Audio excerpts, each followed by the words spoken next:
Hello and welcome to Ashock the Fourth Wall!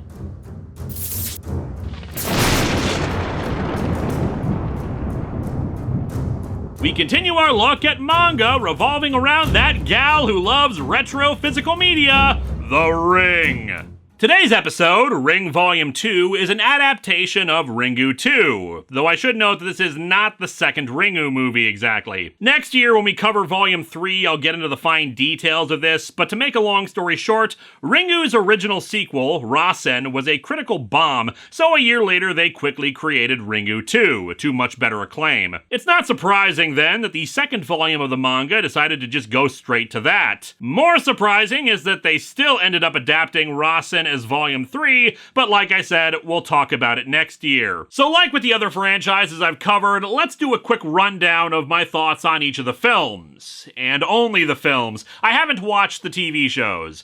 Buckle in, my friends, there are a lot of Ring movies, more than most people are probably even aware of, so let's go through them in chronological order.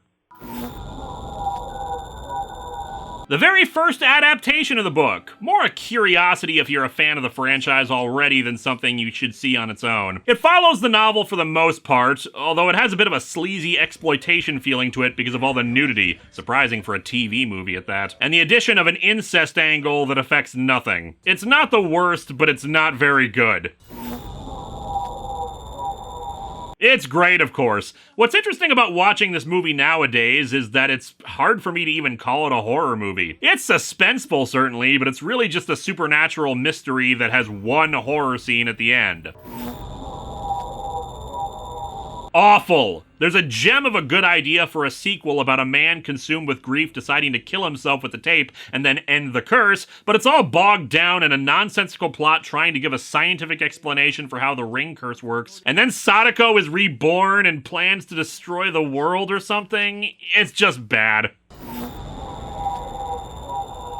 It's mostly a good movie. Definitely more of a horror movie than the first, but gets weirder as it goes on, and really solidifies that the original movies are more about psychic people than a cursed videotape. We'll be talking about it more in this episode. Brilliant film. It's easy to write off an origin story prequel that makes the monster sympathetic, but this one works, partially because Sadako was already kind of a sympathetic character to begin with. This just goes into the details of her death. Tragic stuff, not really horror, but it's damn good. Korea's remake of Ringu. It sticks a little closer to the book in a few areas, likewise differentiates from the book and original movie in a few small ways, some pretty good music, and has a lot of great cinematography, possibly even better than Ringu's. But otherwise, it's pretty much just Ringu all over again. Like Ring Kanzenban, it's more a curiosity than anything else. Also, this version of Ryuji, named Choi, is the worst, and I hate him. While the original was just a mystery with one horror scene, this is straight up a horror movie. The atmosphere, the dread, the horrific appearances of those killed by the tape. In the original, they just made a still frame of them go negative as if they were shot by a Dalek. And they stripped away stuff from the original that's really not important, like the psychic backstory to really push the Ring Girl as otherworldly. It's not perfect, but it's damn good. Just a bad follow-up to the first, yet somehow has the same screenwriter as the first and the director of the original Ringu. The atmosphere is completely lost, it's way too long, and it boils down the pissed-off ghost girl who kills you with a videotape to, she just wants a mommy. The second half is better than the first, but only because it's trying to emulate the first over an hour in. Schlocky is all hell and incredibly dumb. As with Rasen, there's the potential for a good story idea here, but it's buried under goofiness, 3D gimmickry, and a cursed video that's nowhere near as good as the ones that have come before, because it's just some dumbass getting hung by Sadako. At best, the movie's so bad it's good. Some, including the Wikipedia article, say that this is a sequel to Rasen, but no, there is nothing in this movie to indicate it's following up on Rasen other than a character sharing a last name. And why would they follow it up anyway? Shockingly enough, a pretty decent movie. It's brought down in that it is reliant upon Sadako 3D for its story, and it's a bit jump scare happy for me, but it's less goofy than the last one, and despite the title, it isn't focused on the 3D stuff. Warning though, it is slow. I like slow burn horror, but this one might be too much for you. I actually think this movie's severely underrated. Yes, the title fight is way too damn short, and the Ju-on, or grudge plot, doesn't have the character stuff it should have, but the Ring plot is exquisite, with a great main character in Yuri who goes through a phenomenal arc. And extra points for Keizo and Tamao, the fun psychic duo who steal the show. And any movie where a psychic dude blesses a rock and then hucks it at Toshio is a win in my book. Boring, dull, and uninspired. It teases us with ideas for interesting set pieces and ideas like, what if Samara on a plane? Or, what if people studied the Ring tape scientifically? And then just becomes a crappy rehash of the first movie, only not as interesting and with actors who are not American whose accents keep slipping. A few neat visuals, but it's just bad. It's okay for the most part, has a really few good scenes, but it never feels like we get answers about what is actually happening. Sadako is protecting this one girl who has psychic powers because her mom tried to kill her, seeing her as a reincarnation of Sadako, but she's not really, and Sadako is now more a spirit of vengeance for neglected and abused children?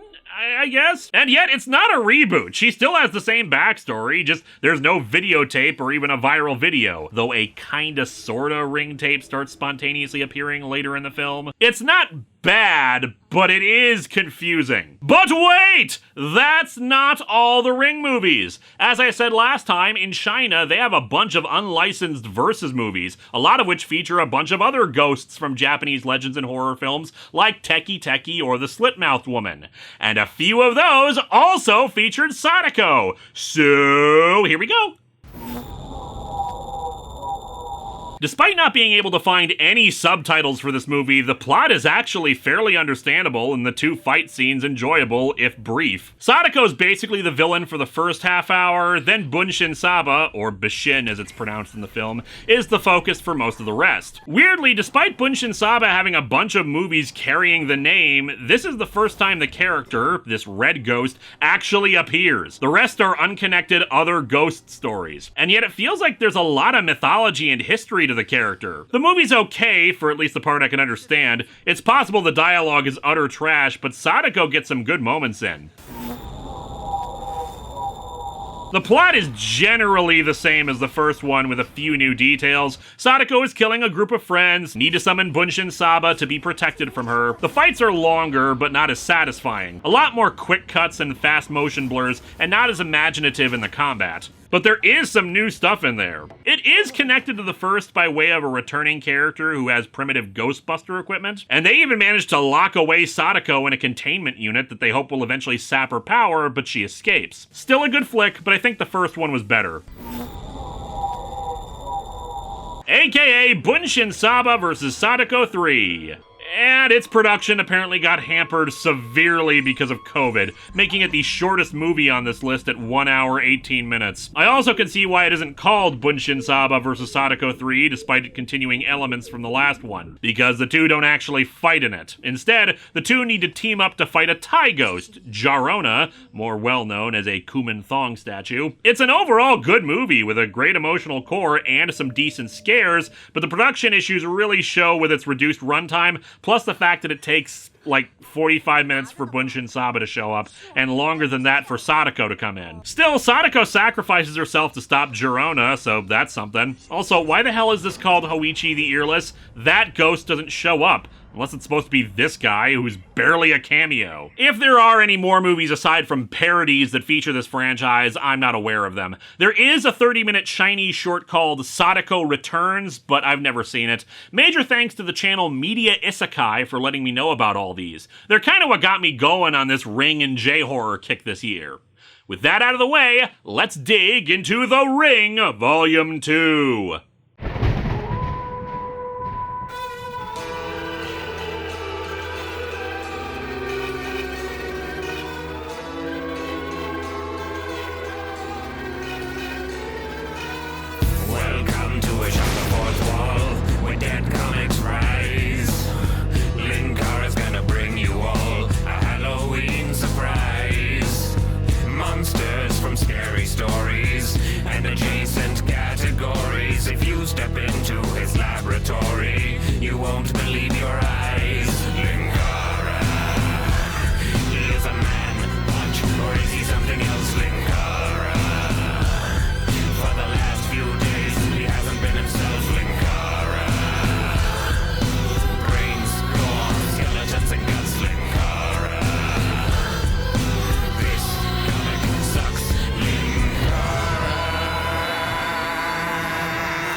reading from a manga, and the cover's not anything interesting anyway, so let's just dive in. So the first volume was 300 pages, an omnibus collecting 2 Japanese volumes together. They adapted pretty much everything in the film and stretched things out a bit. However, this volume is only 189 pages, and the first 45 are spent recapping the first movie. And yeah, because Ringu 2 doesn't have a novel source material like some of the movies in the franchise do, this manga adaptation is just straight up following the movie. So if someone was reading these without any knowledge of the original films, they're probably really confused about why Ryuji suddenly has a beard in the recap.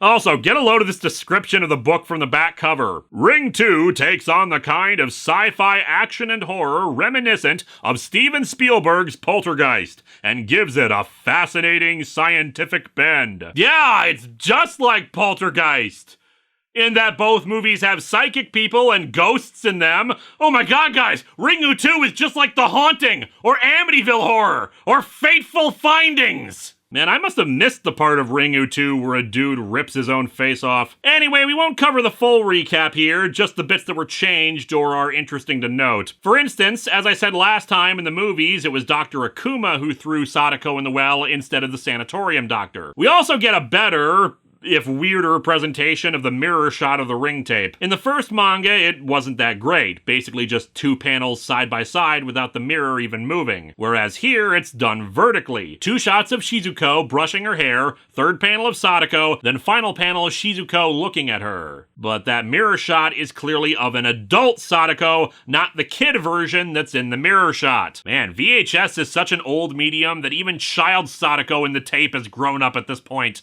The well Sadako was thrown into now resembles the movie version. In both the book and some adaptations, the well is made of stones, and kind of looks creepier and more naturalistic as a result. Whereas in Ringu, and consequently the rest of the films following it, the well is now a solid concrete cylinder. Okazaki, Reiko's assistant at the newspaper, actually had kind of an ambiguous gender in Volume 1, not helped by, again, Misao Inagaki kind of drawing everyone with the same face, but here he resembles his appearance in the movies more. I wouldn't normally bring it up since he was a minor character, but he plays a bigger part in this one. And then there's Yoichi. Oh dear God, how did this one give him an even bigger head? Yoichi doesn't need to worry about Sadako getting him, he's just gonna start floating around out of reach like a balloon. A lot of the dialogue is still the same, interestingly enough. Even if the art style has radically changed, it's nice that that's carrying over for consistency. As I said, Ryuji now resembles his movie appearance, though not just with the beard, but his overall demeanor and mannerisms. Volume 1's Ryuji seemed to follow the more carefree version from the novel,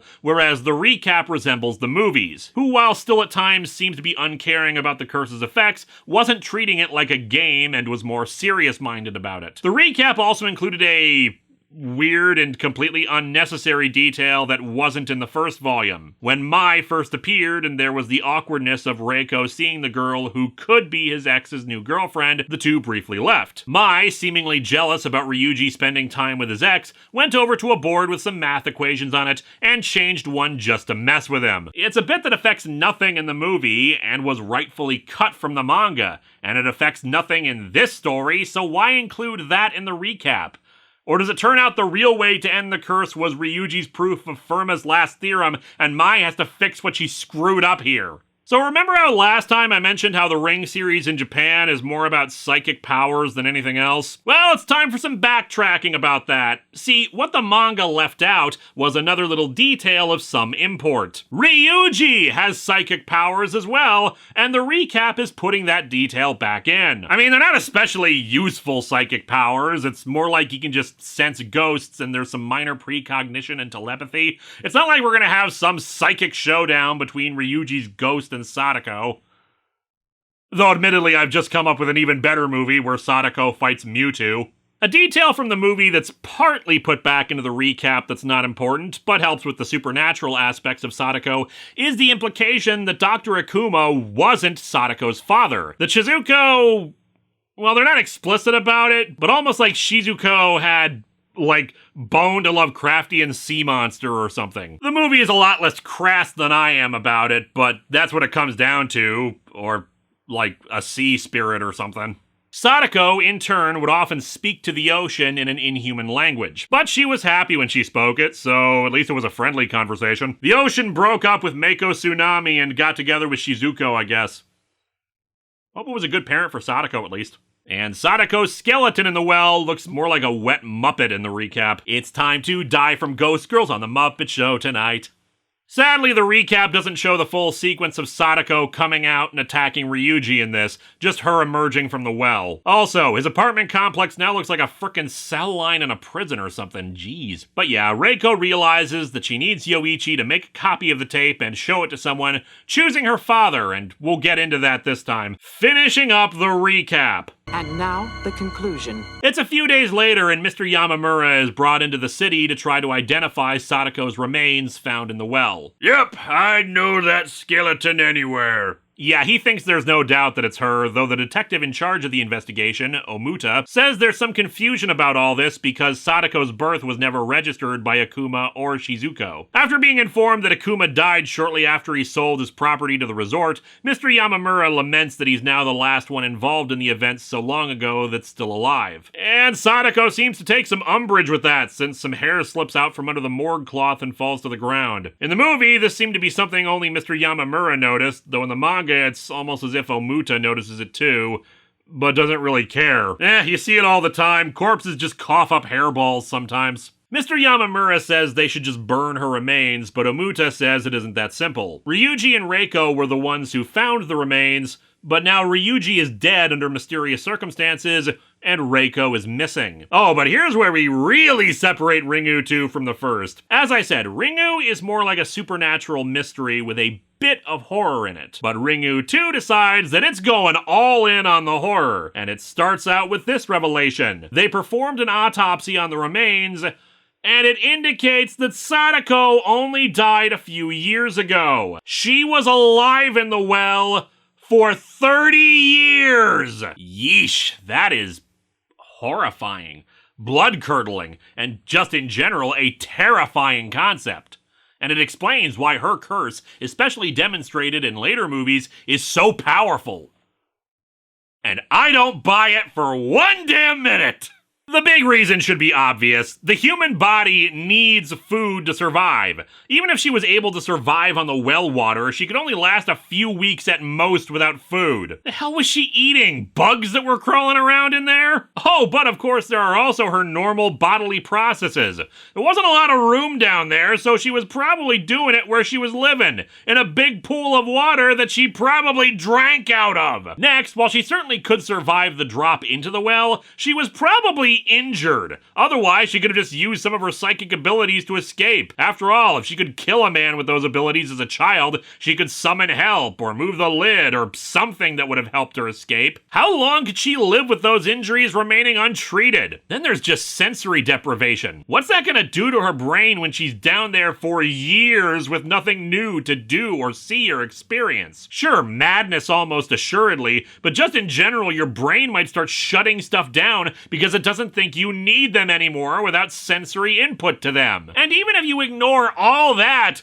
what the hell changed after 30 years that suddenly got her to die if she was able to survive that long down there? I know, I'm questioning the logic of the movie about the haunted videotape, but come on. Anyway, we cut over to Reiko's former assistant Okazaki as he examines the footage he and Reiko had taken of the schoolgirls talking about the cursed video. A coworker is watching the footage with him. Isn't this topic kinda dangerous? Why? I can't quite explain. Dude's got a side hustle selling bootleg cursed videotapes and is worried this will impact his business. Mai walks into the news office looking for Reiko. They tell her she's not in, but they didn't pause the footage, so it's still talking. You know about cursed video, don't you? Yes, I know about cursed video. Do you know about using definite articles and sentences? Do you know what it's like? Yes, I've seen Meet the Spartans. I've heard that it says you'll die in a week, but you can cheat it by changing time zones. Mai leaves, but Okazaki follows after, wondering if she knows what happened to Reiko, since no one can get a hold of her. After explaining how her ex-husband is dead, the two decide to do some investigating together and head to Reiko's apartment. The landlord apparently has no qualms about letting two people unrelated to her just go in and poke around. The police also came by, said she's been missing. If you find anything cool in there, save it for me. I've got some first floor tenants I'm gonna loot before they get home. Inside the apartment, they find Reiko's TV smashed, the VCR gone, and the burnt remnants of a videotape inside the bathtub. And this is why you don't give videotapes a bubble bath.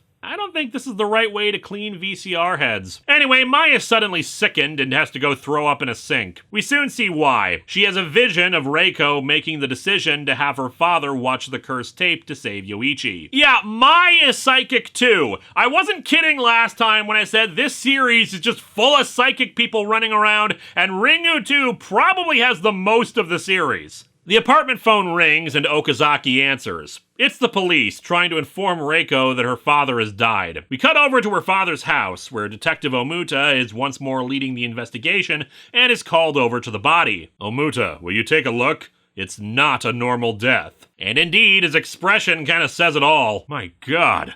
How many Pez dispensers can fit in one nostril? He's also informed that they're doing a reconstruction of Sadako's face using the skeleton, a technique to hopefully identify her body more concretely. Inside the house, they find evidence that a tape was being copied, but they can't find any tapes anywhere, though there is a message left by Reiko's father. Reiko, I got rid of the tapes. Don't worry about it anymore. That message is usually only left for politicians. Yeah, I kind of brushed over this because the episode had been going on for so long, but yeah, Reiko having her father watch the copy of the tape to save Yoichi. It's messed up, but it's clear from this that she didn't sugarcoat it. She didn't try to trick him into watching the tape and then let the week pass by. Obviously, she explained the situation and I guess she was able to convince him about the evil killer videotape. But yeah, asking her father to do it is morally questionable, but then again, that's kind of the MO of the curse as it is. Even if it wasn't her father, she has to curse someone else and potentially kill them in order to save Yoichi. It's cruel regardless of whether she knows the person or not. It's what makes the ring curse in particular so insidious to begin with. Plenty of Japanese ghost curses, like the one in Ju-on or Teki Teki, there really isn't a way out of the curse. You get it, you're dead. But the ring curse? Sure, you can escape it, but you have to inflict it on someone else to do so. Mind you, I'd probably go for terminally ill people already on death's door first, but then again, maybe it'd be hard to convince someone at that stage, hey, check out this creepy video before you die. That's what you want to do with your final moments, right? Which is also something that's never really addressed in the franchise. What happens if you die before the curse takes you? Does Sadako get pissed and still take your ghost? Anyway, back to the story. Mai thinks she spots Yoichi in a crowd, but quickly loses sight of him as Okazaki comes up to inform her that the kid hasn't been in school for 10 days now. However, it seems Mai's really gotten depressed over this whole thing, explaining that she just wants to know what happened to Ryuji. Later, we get some moody shots of her staring out at the city on her balcony. Yeah, Mai, I got like this when I discovered Spike Lee was the kingpin too. She flashes back to when she first found Ryuji's body, touching it and getting such psychic backlash that she went into the hallway to get away from it. See? I told you she had just experienced Marvel. The vision apparently included that shot of Yoichi, which for some reason they decided to, grab a low-quality zoom-in of the earlier shot for this effect, or just at least make the artwork very scratchy and non-aliased. It's weird. Anyway, Detective Omuta stops by to talk to Mai about Ryuji. So, Takayama was a math teacher, right? And you are his assistant, nothing more. And he left me to grade all the kids' papers on my own. Typical Ryuji, finding some way to get out of doing work. He mentions Reiko's dad dying the same way as Ryuji, and she just asks him to leave.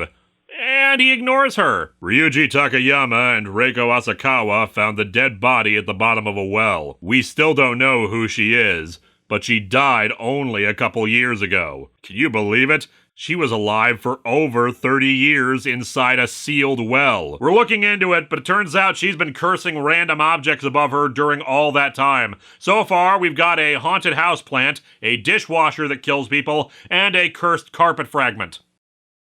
There were no fingernails left on the dead body. She probably tried to climb out thousands of times. Leave, please! Wait, don't you want to hear about all the slime and gore that was still present on the bones? I'm a good detective. He has one final question before we cut away. What about the video? Batman has been hounding us for days about an evil VHS tape, and I'm starting to think he's right this time. Mind you, it's the 10th time this year he said it. We cut over to Okazaki interviewing a schoolgirl about the cursed video, apparently continuing with the story Reiko had been working on when this all started. This one's actually willing to explain how to break the curse, copying the tape and showing it to someone. Where did that video come from? Somehow it just shows up in a room. Sometimes it comes in a special edition clamshell packaging too. No one wants to break the shrink wrap on it. How do you know it's the one? A single glance and you'd know. That's what they say. Plus, I hate to say it, but Sadako's handwriting is kind of distinctive in how crappy it is whenever she puts the labels on them. Yeah, Volume 1 just kind of hand-waved away how the rumor got started when, as far as they knew, the 4 teens were the first victims of the tape, and there was no way for others to see it. Honestly, what probably makes more sense is that one of the teens did make a copy of it on their own initiative, but died in the car crash by accident because the driver was still murdered by Sadako. At least that's the best explanation I can give, because otherwise Sadako has magical tape teleporting as part of her power set, and that adds many new questions. The schoolgirl explains that kids in school are passing the tape around to their friends to watch. We hear this kind of thing happening a few times in the franchise, yet it's always as more of a side plot or backstory, never as the main focus of a film. Okazaki asks if he can get a copy of the video for himself, then meets up with Mai to explain what he's found out. Reiko looking into the 4 teens who died. This is actually one of the problems with the movie. It takes a while for Okazaki and Mai to learn this stuff, but the audience already knows all this because it's Ringu 2, so we're just waiting for our leads to play catch up to the stuff that we already know. It's admittedly less of a problem if you went into Ringu 2 as your first to watch, and that's something that can happen. The first Nightmare on Elm Street movie I saw was the 3rd one. But the thing is, though, that Nightmare on Elm Street 3 wasn't presenting what was happening as a mystery for our leads to solve. It was just engaging on its own before we got the exposition about Freddy Krueger and his whole deal. And the mystery is engaging if you haven't seen the first Ringu, but if you have, it's taking quite a while for something new to pop up. And it's potentially even worse for the manga version, because again, they spent almost a third of this thing's length on recapping the first one. Okazaki explains about Reiko's connection to Tomoko, one of the 4 teens who died, and brings up that a girl, Masami, was also present when she was killed and was hospitalized from going mad. With no other leads, they decide to see if they can talk to her. Well, sort of. As Okazaki says, she hasn't said a single thing since that night. At the hospital, a nurse brings them to her doctor. We cannot give out the patient's private information. I mean, who do you think we are, landlords? Please limit your inquiries to something relevant to your investigation. Well, she is rather relevant to it, so... And thus they meet Dr. Kawajiri. He explains how they take photos of their patients for a reference in case they escape the mental hospital, but notes that sometimes weird things happen with the photographs, and that's certainly the case with Masami. Every photo they took of her seemed to create some kind of ghostly effect, in this case replicating the image of the guy with a towel on his head from the cursed tape. And why is he appearing in her photographs? No flippin' clue. The doctor will explain the science behind it, but why him in particular isn't clear. And get used to not getting straight answers for the rest of this story. It is very vague what's going on, with some slight variations between the manga and the film itself. While a nurse tries to convince Masami to get some fresh air out of her room, she's apparently terrified of TVs now, Dr. Kawajiri explains about the photo, that it's created via human will, aka psychic powers. Another photo replicates the Sada eye, and major kudos to the commenters on the last episode, because they actually did a pretty damn good job of explaining what the deal is with it. More or less in the novel, Sadako wanted to have children, but her being intersex prevented that from occurring. Sadako is derived from Sada, which has meanings around chastity and purity and such. You know, the idea of virginity and whatnot, meaning pure or crap like that. No sex equals no birthing kids, and thus in the novel, her mutating the smallpox into the ring virus is... well, her way of procreating. It's goofy and kinda out there, but it does all tie back together. Why the hell they included the Sada eye thing in the movie then is anyone's guess, because having kids and the virus stuff is not in the film. Plus it helps explain why in Ring Kanzenban, when Sadako appears to Ryuji, she's holding a baby. No idea why she was naked, though. That movie was kinda weird. But anyway, yeah, Mai seeing the eye photo causes her to step outside just as Masami is taking a walk through the hall. She passes a commons area, the nurse using a screen to keep her from viewing the TV in it, but suddenly her attention shifts to the TV, which flickers and changes from the regular Jesus, what the hell, Masami? Yeah, after that, whatever the hell that shot was, it changes to Sadako emerging from the well. One neat detail this manga adds is that not only is Sadako missing her fingernails, but her fingers are actually bleeding. It's not really something they ever did in the movies, and it's a nice touch. And then suddenly everybody in the commons area gets a weird expression and Masami turns into a hunchback for some reason. The patients all start screaming and convulsing, bringing out Kawajiri to try to help calm things down. What's unclear in the movie is if the nurses and doctors saw the well, but here they definitely didn't since the TV just suddenly reverts to normal. Mai goes over to Masami, who finally speaks, pleading for help. Fear makes you need to see a chiropractor. She also realizes that when she saw Yoichi earlier, he was mouthing the same thing, implying that he's pleading for help as well. Back at her apartment, Mai says that Okazaki should stop the investigation, but like the rest of this movie, it's kind of allergic to explanations, so she doesn't tell him why he should do that. I mean, obviously, because weird psychic cursed tape stuff is happening and you might make it worse, may not be the most believable answer, but at least it's an answer. Back in her apartment, we get a minor change from the film. There we had a jump scare with Sadako seeming to be holding on to her balcony's edge before disappearing. It was spooky, but just a weird out-of-nowhere jump scare that affected nothing in the plot. Here we go for another jump scare, but an even creepier one. Mai steps out onto the balcony, says Sadako, even though she shouldn't know the name at this point, and Sadako grabs her hands, floating in front of her. It's scary stuff, though the problem with manga's black and white pages, especially since they made Sadako transparent as well, is that it took me a minute to separate Sadako's hair from Mai's. The next day, Mai walks around, wondering what's happening to her, and she has a flashback to when she first started getting close to Ryuji. She walked by him, thinking that he should be working from home, and he answers her, having used his psychic ability to read her thought she sent out. You shouldn't tell this to anyone. It's better as a secret in the first volume. This power is of no use. It only hurts those who possess such power. Geez, even the story itself recognizes that it focuses way too much time on psychic people in it. However, it seems her psychic powers have a little more use than he thought, since she senses Yoichi and is able to find him sitting nearby. He doesn't answer her when she talks to him, and he even seems to start crying. You know, I brought up how in Ringu, Yoichi was very cold and unemotional, and I thought that was a deliberate choice by the filmmakers to demonstrate how his lack of parental figures around him was kind of deadening him. But he was like that in Ringu too as well. And between the first manga making him look kind of sad all the time, and now this one having him start to cry and whatnot, I'm kind of wondering if the kid just wasn't that great an actor and this was the actual intention. But yeah, Mai realizes that he's mute just like Masami is. And Reiko finally re-enters the picture, finding the two. Alrighty, we're finally gonna get an explanation why she's gone into hiding with her son.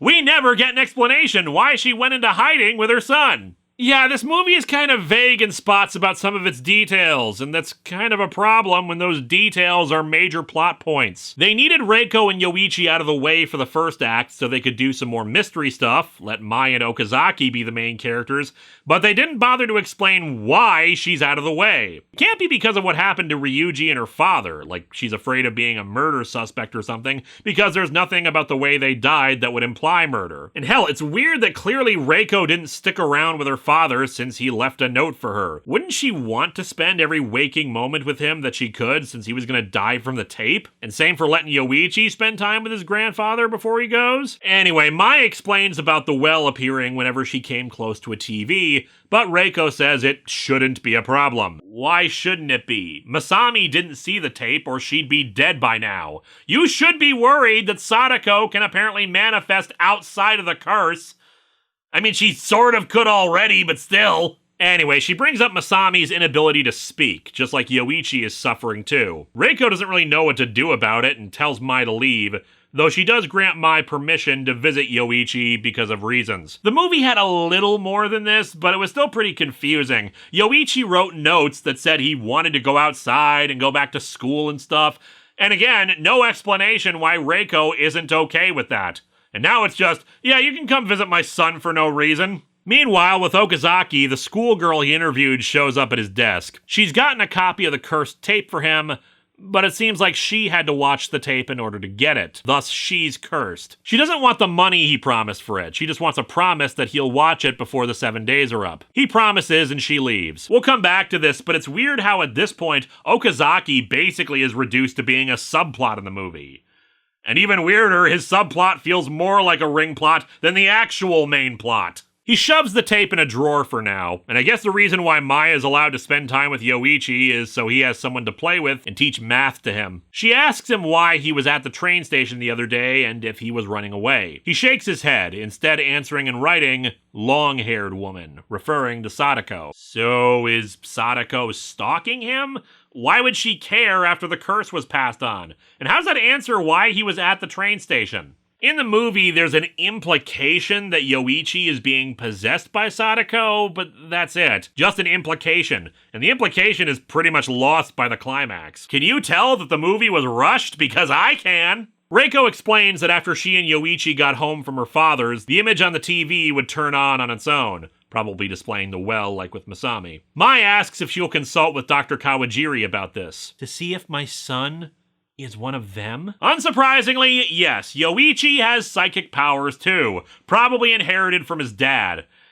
Wait, if his psychic powers in conjunction with being exposed to the curse are what's causing the TVs to turn on, does that mean Masami is psychic too? You know, when they went to that house full of files on the supernatural and superpowered, I just kind of assumed it was cataloging a lot of weird phenomena, with very few instances of straight-up superpowered individuals, but apparently like half of Japan's population has psychic powers at this point. Mai goes to speak to Dr. Kawajiri on her own, but Detective Omuta's already there and knows that she met with Reiko. In the manga, it's not stated, but in the movie, Kawajiri confirms he did not tell him about that rather Okazaki did. That makes me wonder why Mai told either of them. Reiko clearly does not want to see them, so why isn't she respecting her privacy? Anyway, Kawajiri has an experiment that he hopes will help Masami. He's shaved her head, something he didn't do in the movie, and wired her up to some machinery and random wires. Of course! Don't you know anything about science? This sequence is condensed down from the movie's version, where we saw a demonstration of it. Plus, it was already a little vague about what was going on,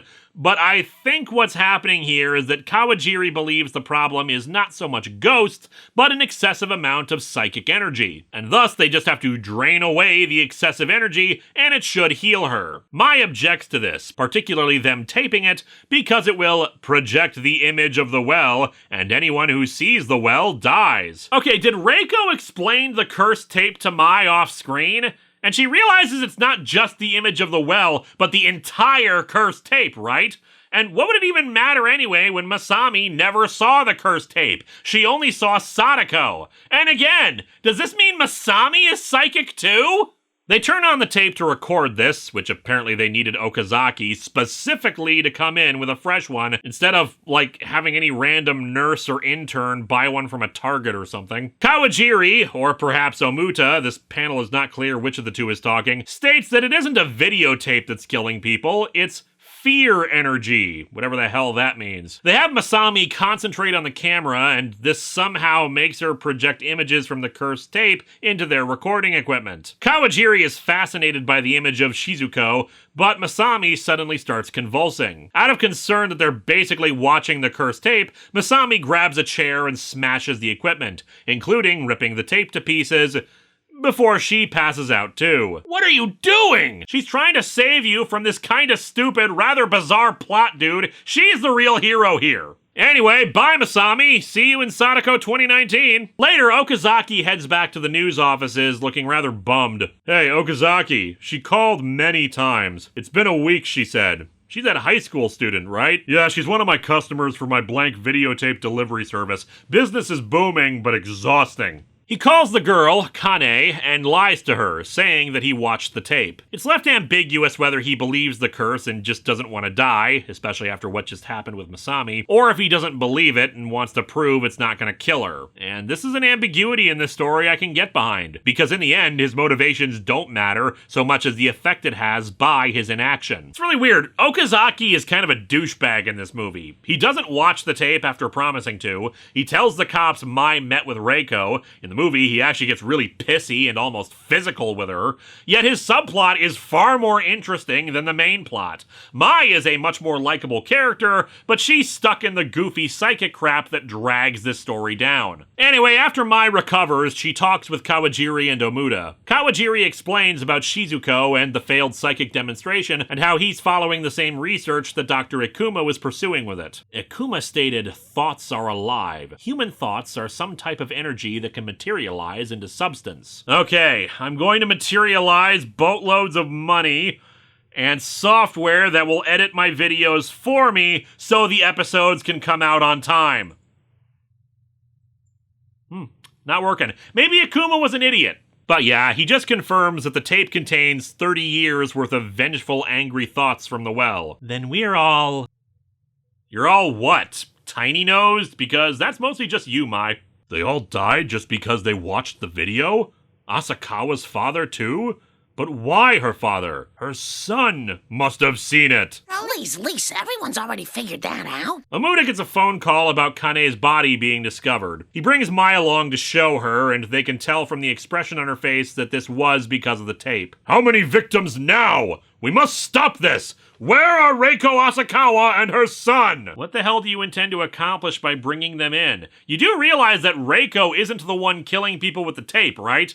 Mai does indeed rat them out, and Omuta sits Reiko in an interrogation room, and then doesn't even start questioning her about anything. He just steps outside for no reason other than to spot a policewoman leading Yoichi down a hallway. Mai, having second thoughts about all this since Kawajiri is also here intending to videotape an interview with Yoichi, sends a telepathic message to him to run the hell away from here or else they'll put him through an experiment. He does indeed run off, finally speaking as he cries out for his mom. Reiko goes to him, but when the cops try to intervene, Yoichi unleashes a psychic attack against them, cutting Omuda's face and forcing them back. And yeesh, Omuda even calls him a monster. Dude's a real asshole. Glad he's not in the movie after this point. Don't get me wrong, as flawed as this movie is, it's still massively better than Rasen. But especially upon rewatch, you start to notice the seams of how rushed this script was. Omuda's just gone from the movie after this point, having accomplished nothing.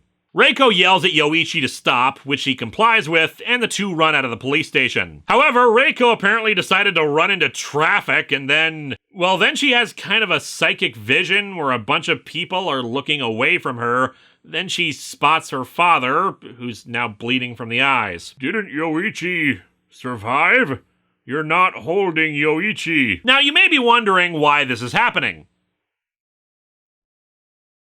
So anyway, and then she returns from whatever the hell that was, spots a truck about to hit her, and tosses Yoichi away before she gets hit. Reiko is dead. I mean, it's still better than Rasen, where she gets killed off-screen in between movies, but like, why'd you even bother bringing her back if you were just gonna kill her like this? At the moment of death, Reiko's face showed not fear, but as if seeing something nostalgic. What did she see? Oh man, I remember that other time I got run over by a truck. Good times. Omuta shows up to witness this and for Yoichi to start choking him Darth Vader style, but Mai gets him to stop, leading the kid away. After that, there's a weird scene not in the movie. Mai and Yoichi don't return to the police station, and Omuta is informed that they're having trouble with the facial reconstruction of Sadako, and he just orders them to burn it and the remains. But we were asked to return the body. When? At the start, Mr. Yamamura wanted the body burned. But no, suddenly they're returning it.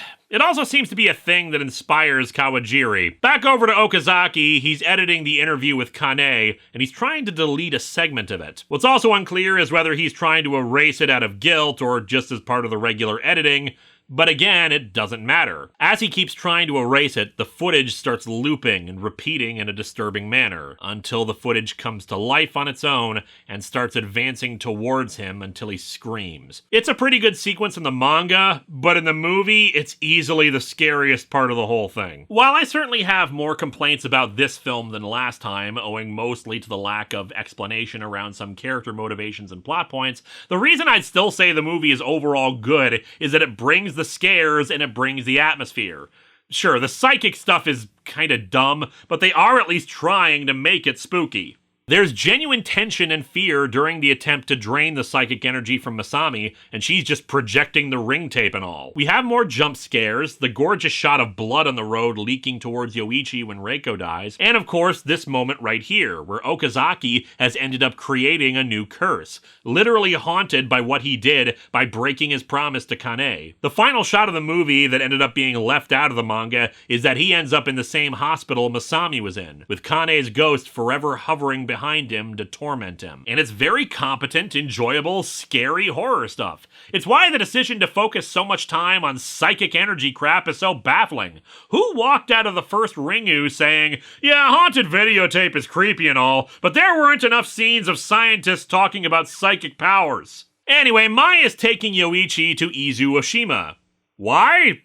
No idea. She only just learned about Shizuko and certainly didn't know where she lived, and it's not like going back there will accomplish anything. Hell, I don't even know what her goal is at this point. Yoichi's actually talking again, asking her if there's something wrong while she has a psychic flashback to when Reiko and Ryuji were on the boat talking about how the rumor of the cursed tape just came from nowhere. When everyone's having similar anxieties, it can start a rumor. Or rather, when everyone wishes it to be true. So all the teenagers were wishing there was a haunted videotape that killed them? And easily the biggest question of Mai's flashback. How did you know about the parts you weren't there for? Like, Yoichi is talking now. He's not saying a lot, but he's talking, so problem solved? Also, he seems okay for someone who just saw his mom get killed in the street. Back over to Mr. Yamamura, he's presented with the recreation of Sadako's face, which honestly looks more normal than the one they made in the film. Also, why'd they even bother with this? If she was really in the well for 30 plus years, she wouldn't resemble the last time he saw her. Hell, he had evidently not seen her since she was a little girl anyway. But anyway, he's given not only the remains, but the facial reconstruction too,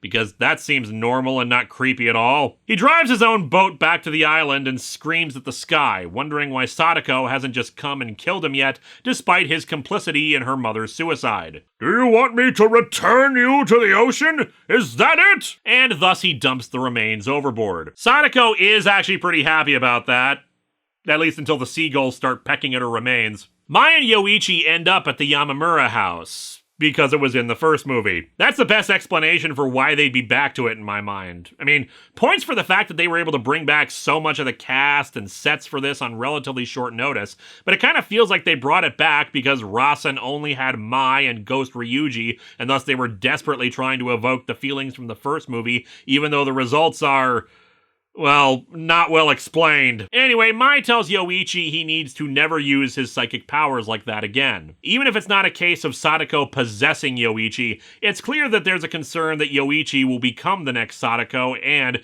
as I've said, that's kind of a recurring thing in the franchise. But it's not helped by narration like this. Darkness is enveloping his heart. I've got to do something about Sadako's deep-seated grudge before the darkness swallows him completely. Well, have you considered giving Sadako a haircut and makeover? I mean, she probably feels a little self-conscious about her looks after 30 years in a dirty well. Hair's grown out and ratty and split after all that time. Couldn't hurt. Like, what does this even mean? It's not Sadako and her curse that made Yoichi use his psychic powers on the cops. He was just pissed about his mom. Like, the implication seems to be that Sadako, even if not possessing him, is influencing him somehow, but I don't see how or why. He did what he was supposed to do with the tape. It's not like the curse is over for everyone now. Clearly the tape is still out there being passed around by teenagers. or spontaneously teleporting into existence. Mai looks out at the ocean, asking for Ryuji to help tell her what to do. She hears the repetition of the water play monster will come thing, which, again, you guys had some good theories and speculation about what that referred to, but the point is, in the original film, it's a clue that doesn't actually lead anywhere in story other than conjecture. We have some slightly better explanation for it here, kind of, but the point is that somehow Mai ends up in the ocean and teleporting over to Mr. Yamamura. Although at least this time the manga admits that it doesn't know why that happened. How did I get in here? Oh geez, booze and psychic powers are not a good combination. No hangover at least. Anyway, Mr. Yamamura explains about putting Sadako's remains back into the ocean, telling the story of how Shizuko evidently did the same thing. She gave birth to Sadako on her own, in a cave. Oh, yeah, those rocks must have been super comfortable for a baby. Basically, what I'm hearing here is that Sadako's life sucked right from birth. She came back flat-bellied and told me she returned the baby to the ocean, but the next day, she came home with her baby in her arms. Yeah, the ocean has a take-a-baby, leave-a-baby tray. He takes her to the cave where Sadako was born, the riverbed of dice. Anything we don't want gets washed down to the ocean from here. Basically, it's our trash dump. This is actually better than in the film, where they specifically say it's for getting rid of unwanted babies. I think this island's adoption program needs some fine-tuning. Mai asks who Sadako's father was, and it remains unanswered. It's some nice, spooky backstory addition, as I said at the start, but also kind of unnecessary. We already got the explanation that she inherited psychic powers from her mom, and it kind of works better here because obviously Yoichi inherited powers from his dad too, adding a parallel to the whole thing. It's not like Yoichi's actual father was also Cthulhu or whatever. There's a harsh wind, and Mai senses she needs to return to Yoichi. At the Yamamura house, Dr. Kawajiri has arrived, somehow having deduced that that's where Mai and Yoichi had gone. The idea was certainly planted from that scene they put into the manga, but even then, why does he assume she'd go there at all? The group heads upstairs to where Yoichi is, but stop at the mirror from the tape, where the ghost Shizuko is standing in front of it. The manga sadly doesn't translate this sequence very well. In the movie, we actually get a very cool effect of replicating what we saw on the tape. The mirror shifting position to Sadako and then back again, before Mai uses her own psychic abilities to tell her, "You're a ghost and already dead, so go away!" And the mirror shatters. In the movie, her face and the shadows and whatnot are rather creepy, but here she just looks like Sadako's been drawing on the walls again after she told her repeatedly not to. The movie offers no real explanation for why this haunting suddenly happened, but the manga does. In the manga, Mai runs over to Yoichi, who's awake, and says he was thinking about his mother. Also, yeesh, the kid's shorts are really riding up there. And later, Kawajiri says that the power of anger is controlling him. The house is filled with Sadako's childhood memories, and it used Yoichi's anger as its energy and materialized itself into that image. Now, I'm going to assume he means Sadako's ghost or spirit or something used it, because otherwise he's suggesting that residual psychic energy in the house or something is doing it. The movie's actually worse in this regard, because there, Kawajiri flat out says there are no ghosts, that it's all just psychic energy, which is both dumb and wrong. Like, even in the context of this movie with the measurable psychic phenomena, he is wrong. We see ghosts manifest all the time in the film, and it ain't frickin' psychic energy, it's ghosts. Or was Kane also blessed with psychic powers, and that's how she screwed with Okazaki?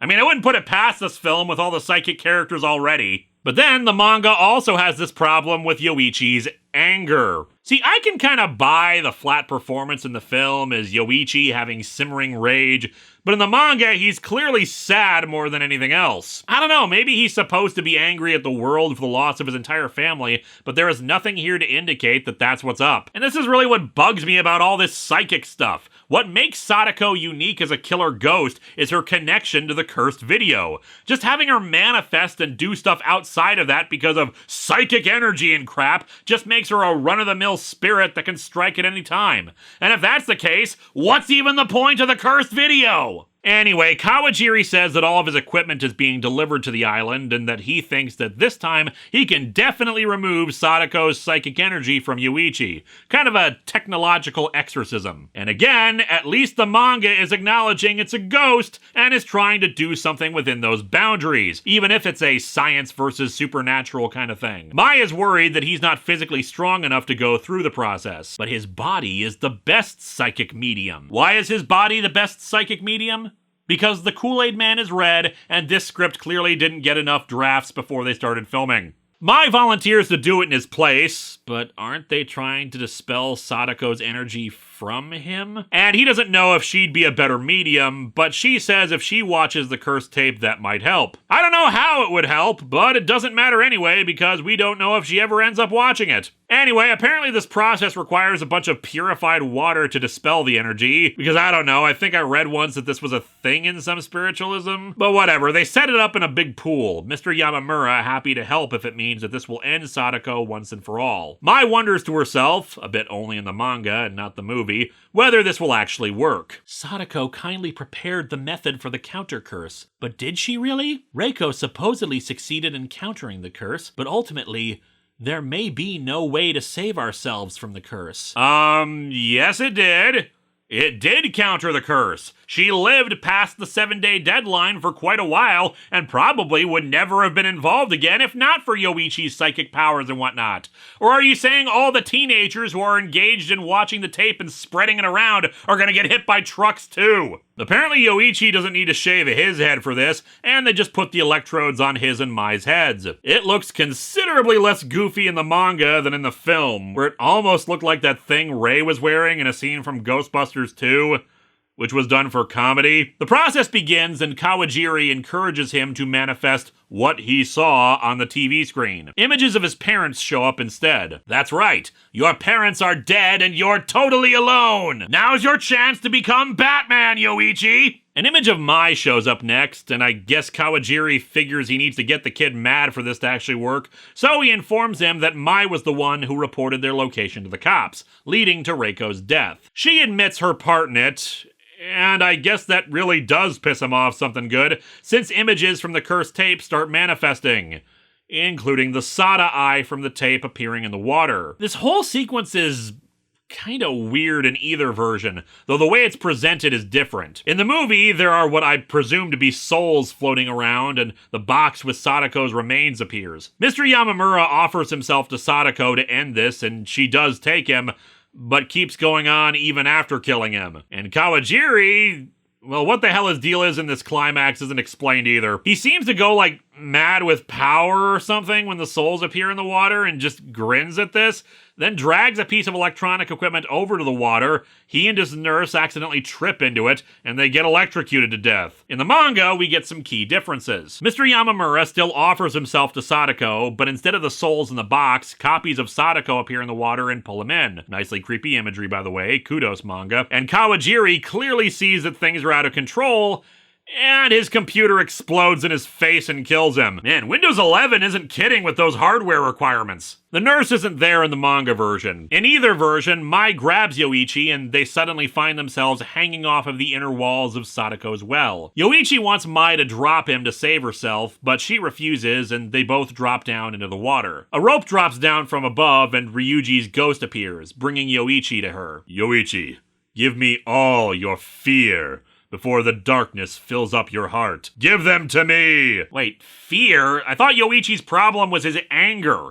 Are the words for anger and fear just really similar and this is a translation issue? Because it's like that in the movie's subtitles too. And yeah, I guess he transfers his fear into Ryuji, who says his farewells to them as, well, I guess when you die your eye gets all messed up. Anyway, they start climbing, but Sadako starts chasing after them, climbing up the walls of the well. For some reason, her form is still wearing the recreation of her face. In the movie, it's rather creepy looking because it's got blank, almost inhuman features. But in the manga, it's this googly-eyed grinning thing that looks utterly ridiculous and strips away all the tension. I could also remark that I have no idea why this is happening right now, but I think that's par for the course at this point. Sadako reaches them, and we have an interesting final line from her. Why are you the only ones saved? And she drops down back to the water. There's a lot of room to interpret what she means by that. Pity for herself because they can escape this well and she can't. Confusion over why they're not dying when she's killed everyone else. Take your pick, it's one of those good moments of ambiguity in the film. Mai and Yoichi reappear inside the pool and climb out, Mai asking him if he's scared anymore. Nope. What about you? I mean, at this point, how could you be scared of that face? She admits she's still a bit scared, but as I said before, this is where things go differently. In the film, we ended on Okazaki's haunting, whereas here we have basically an epilogue from Mai. Yoichi apparently lost his psychic abilities when the darkness vanished from his heart. Mai still has hers, but she doesn't mind. The narration also basically sums up her arc in a lot more concrete terms, that she felt like she couldn't move forward with her life after losing Ryuji. That's what her deal was. I feel like it should have been a bit more explicit in the film, since otherwise it feels like she just wanted to know why he died and then got sucked into all the psychic bullcrap. I can certainly see it in her performance, since she was nervous and scared and sad all the time, but I just kind of interpreted that as her seeing ghosts and stuff. She also connects her emotions to Sadako. Climb up and fall. That repetition. The dead are inside that ring of time from which they can never escape. The living must not stay there. It's a good message, but kind of contradicted by the actual events. Sadako's able to climb out of the well all the time now that she's dead, and she was unable to escape it for 30 frickin' years while she was alive. And so our manga ends with her saying that while she may not be able to fully walk away from Ryuji just yet, she knows she eventually will. I will eventually take that step away from the Ring of Time. Gotta put in another explanation for the title, especially since we didn't have one in the first movie.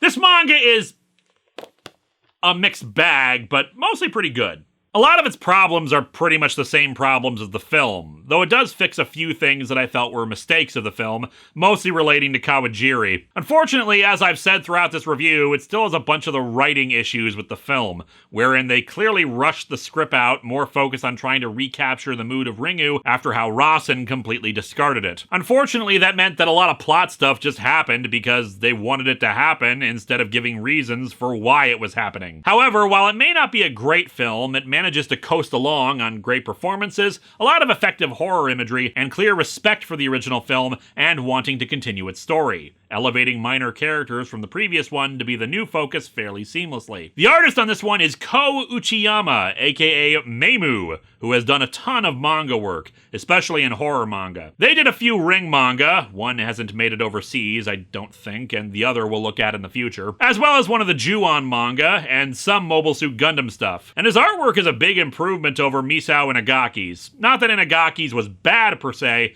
but the atmosphere and scares were much better preserved, and clearly a lot of thought was given on how to reinterpret sequences from the film into being horrifying in his own style. He doesn't always succeed, but the execution deserves a lot of praise, in particular how everyone looked a lot closer to their movie counterparts than the first did. Still, as a sequel, while it's better than a lot of entries in the franchise, it really seems to get away from the core concept of the first movie: haunted videotape and trying to find a way to not die. And that's one of the fascinating things about this franchise the more you watch it, that nobody seems to know what to do with it. You look at 80s slasher franchises like Friday the 13th and Nightmare on Elm Street, when you break down the sequels, they usually build on the previous movie while repeating aspects of it in more elaborate ways. Jason will find new ways to kill campers. Freddy will invent new dreams to murder people in, each introducing new characters in with their own individual arcs, but mostly they continued on from where the last movie left off. The Ring franchise steadfastly refuses to do this, even though it has a storytelling engine tailor-made for it. If you're lucky, you get a single sequel, but in reality, it's either straight up reboot or soft reboot. Even Ringu 2 deviates from the first movie because this franchise seems to care more about psychic powers than it does haunted videotapes. And sure, we don't need to see the characters going on the same quest for information every single time like in the first movie, but it sometimes feels like it doesn't want to be a continuation of the first. The haunted videotape is barely an element in this. One commenter said they preferred the focus on psychic powers because they didn't feel there was anywhere else the sequels could go with the concept, and I must respectfully disagree. In my opinion, Ring stories work best when it's about a character journey delivered while dealing with the cursed tape. Rasen was god-awful overall, but I was actually really invested in the story of Mitsuo and his grief over his lost son and desire to end the curse by letting himself die. Mind you, they botched the landing hard on it, but there was a story there that could have made it the best in the series. Likewise, Asakawa's journey in the first was dealing with the fear of dying, of losing her son. Yuri in Sadako vs. Kayako is a story of guilt, being the one to encourage watching the tape and thus condemning her best friend to death. Even China had a cool idea with the first Bunshin Saba vs. Sadako, trying to use the curse as revenge against some bullies, and then things get out of hand. I think the franchise would have benefited by making one thing the thesis statement of the series. How does one react to learning that they're going to die, or that a loved one is going to die? You get your 5 stages of grief all over the place with it, and the characters' approaches to the problem. Denial, anger, bargaining, depression, and yes, even acceptance. It would make the series very deep, very human, very relatable. You could have stories of people using the ring tape for evil, people trying to end Sadako's curse completely, stories of people needing to live with what they did to save themselves, or even new curses spawned from it, as we saw with Kane and Okazaki. Or, you know, we could just have the series be, hey, this person has psychic powers! They're not going to do anything interesting with them, and sometimes a ghost shows up, but psychic powers! But hey, there are still a lot more Ring manga out there, and while we're done with those manga this year, there will be more to come in the next 2. But if you want to see more discussion of the films, next time, Clive Sinclair's got a triple showing on Late Night Double Feature as he looks at the 3 American Ring movies. And then after that, time for the 13th anniversary as we go back to the Clone Saga. Hopefully I'll get it out before October is done with.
Doc, what are you doing?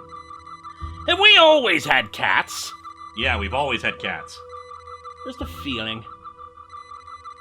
Anyway, what's up? The emitters, are they ready? Yes, the pocket dimension emitters are all ready now. Good, we're gonna need them. Oh? My match with Billy Tor is going to happen soon. I'm gonna need every edge. You realize that the shift into a pocket dimension won't last long, right? It uses up all of Comic-Con 1's power in order to activate it, and then several days to recharge. It only lasts a few minutes at most. And that may be all the time I need. Well, I'll monitor the fight from the ship and see if there's anything I can do to speed up the process. Thanks, but I have another job for you. Oh? Look, quite honestly, I don't think I have much of a chance against him. Tor has a body count in the hundreds back in his home dimension, and the authorities there have not been able to stop him in the years that he's been operating. So what do you need me to do? The Temlins supplied me with the coordinates to his home universe. That's odd. You'd think they'd be suspicious about you trying to assassinate him before the match or something. They have sensors that would detect if someone tried to beam a bomb into one universe from another. I need you to take Comicron 1 to Billy Tor's home universe and try to find a way to defeat him. That sounds like a one-way trip. And it sounds like it would end with me being impaled on a machete. You'll be going in a few days early. Try to find anything you can outside of his stomping grounds, and then, once the contest starts, then you can enter into said stomping grounds and see if there's anything useful there. I'll start packing, but what makes you think that I'll find anything that they haven't found out already? Well, for starters, you're much smarter than any of them. That's true. That's very true. So yeah, get innovative. Right. You can't get killed in the contest, right? Yeah, funny thing there, the Temlins won't allow me to die, but that doesn't mean I won't experience a crap ton of pain from getting stabbed. Also very true. Try not to have that happen. Good advice. This is why you're my scientific advisor. I bring the knowledge other scientists are afraid to.